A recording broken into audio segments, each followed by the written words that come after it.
So there's been a recent article that has come out that is talking about how Ontario colleges recently just had to lay off 10,000 staff members. Yeah, 10,000 staff members. And because of those 10,000 staff members that they cannot afford and they are having to lay off, they've also had to cut 600 programs and classes across the board. Yeah. And I know you're thinking to yourself, well, why? What's going on? Well, you see, here's the thing.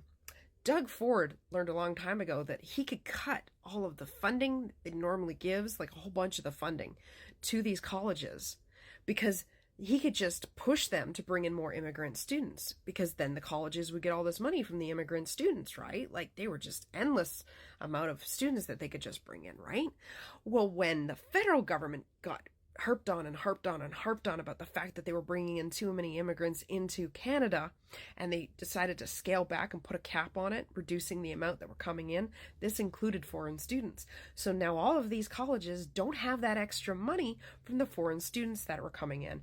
And I know you sit there and go, well, so what? It just means there's more room for the actual people that want to go to college that live in Ontario, except there's not enough of them to fill the void that is now created by the foreign students.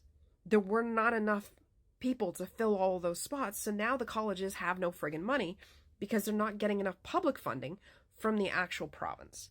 So while you guys always want to go on and on and on about how much the immigrants are ruining Canada, when you cut back, look what happens. Now this is going to affect the future of Ontario students. This is going to affect their future because now they don't have access to the vast amount of programs. They are going to have less staff around to help them. Okay, and this especially affects people that have disabilities, especially learning disabilities. You require extra staff to come in and help them. You know, the teaching assistants and stuff like that are always the first to go. You're not going to have as many counselors around to help students that are struggling. So this now hurts the very people that you thought immigration was screwing over. You know, the ones that you claim that aren't getting the jobs and da-da-da. Well, I hope you're happy now because, you know, as you complain about there's too many immigrants working jobs at Tim Hortons, well, these college students are going to be stuck working at Tim Hortons for quite a long time because now they're not going to have access to the programs and the resources and the staff that would have been helpful for them to get that secondary education they needed to succeed in life. So, way to go.